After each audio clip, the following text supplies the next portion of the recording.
Morning, everyone. It's the old bear from the old bear's den of Bigfoot. Um, Come out to do a little turkey hunt this morning and got a report. It's been a couple of weeks ago from down in Kentucky, down near the town of Lexington, Kentucky, that this young couple decided to go out and go parking. Everybody knows when you go parking, you want to be alone. Well, they weren't alone. They were in the back of the pickup, and well, they were doing things that should be, in private. And the young lady in question here was,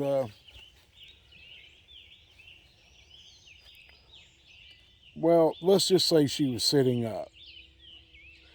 Anyway, they were there probably half an hour.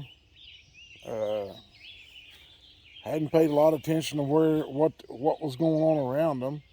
Of course not. And in the process, they didn't hear this creature walk up. Now, when they finally noticed this creature, it was standing right beside the truck, and it retched right across the top of the truck.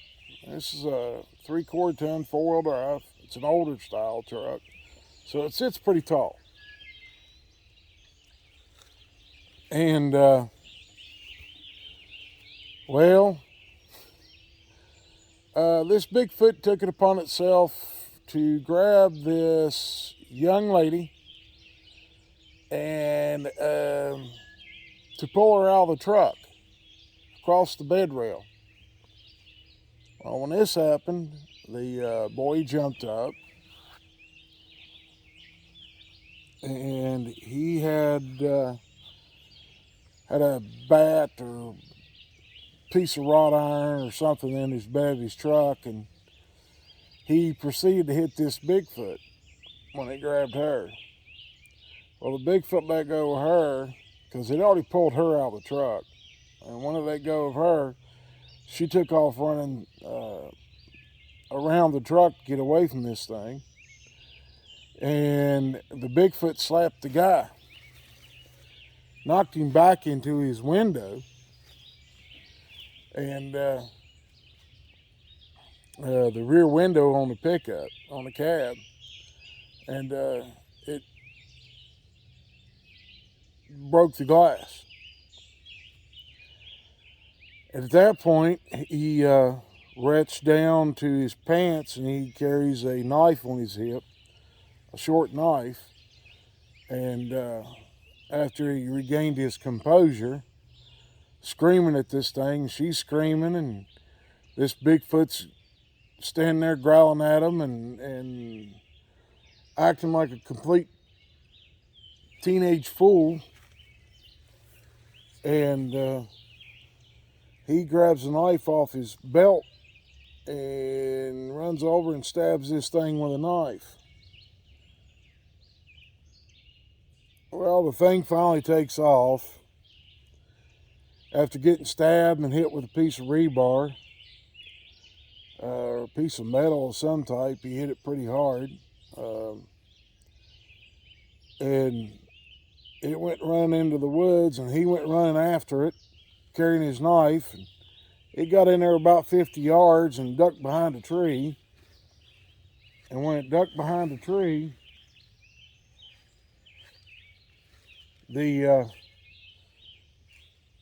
big male that was there with it, evidently that was a young male, and Daddy stepped out from behind the tree, and this guy slammed on the brakes on his feet, in his bare feet. He took off running towards the truck. By this time, the girl got smart and got in the truck, and had started the truck.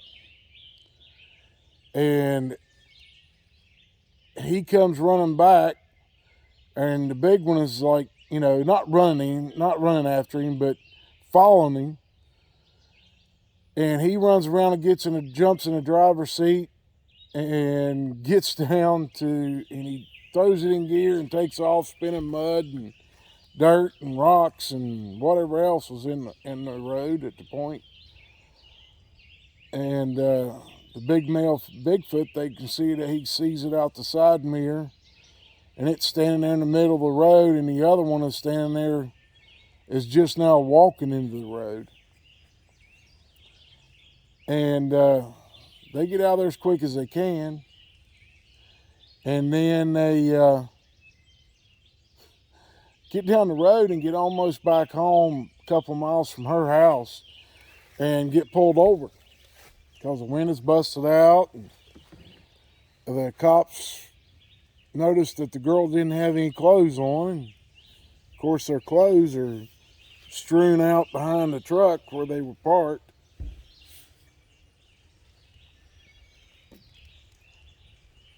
And down the highway, and the cop pulls them over and asks them, well, why ain't they got clothes on?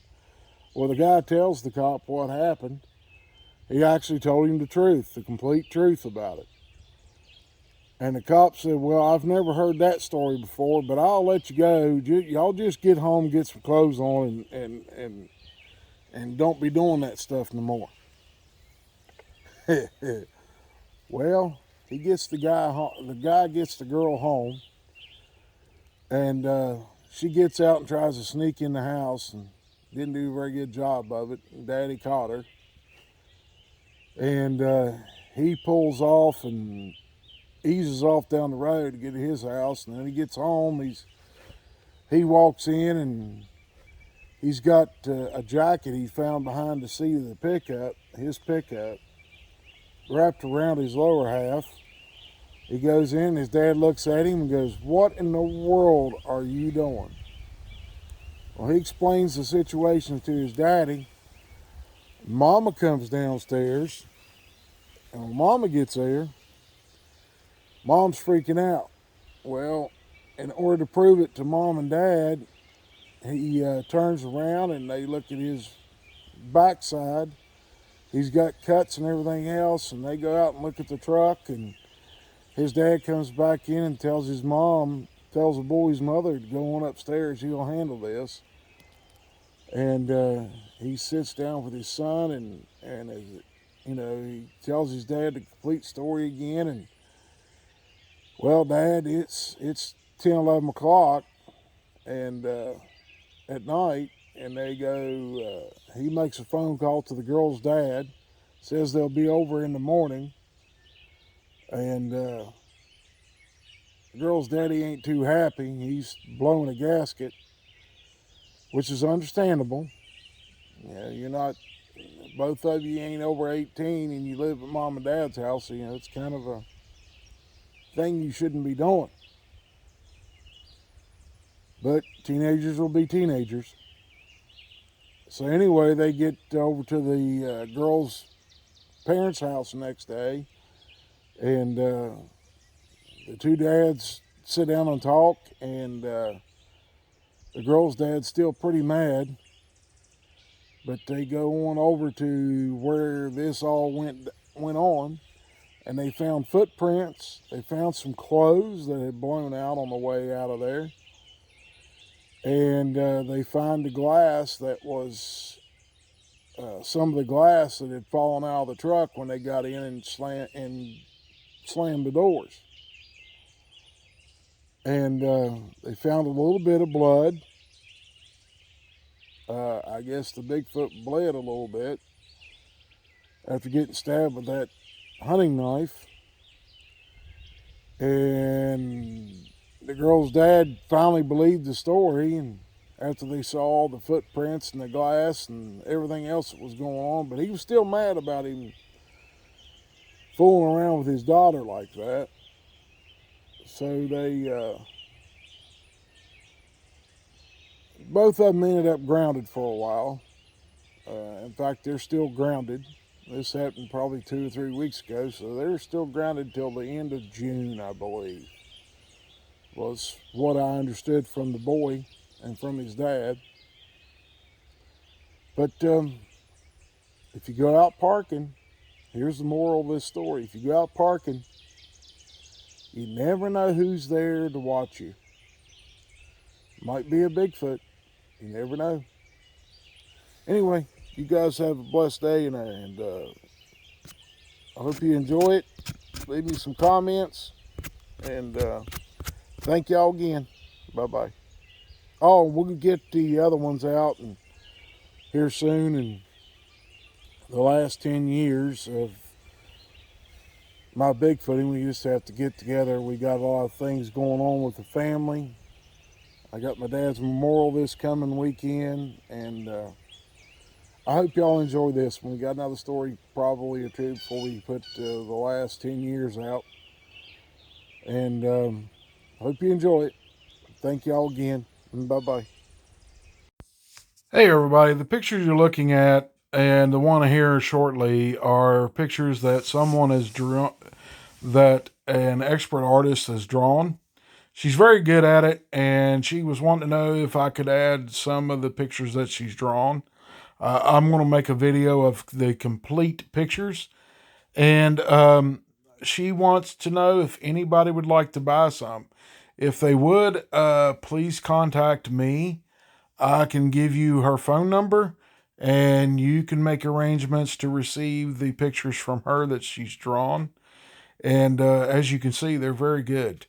The first one you saw is for me.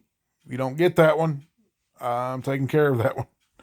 Anyway, I hope you enjoy them. Take a good look at them. I'll make a video of nothing but pictures she has drawn, and if you see some you like, feel free to contact her. Thank you, guys.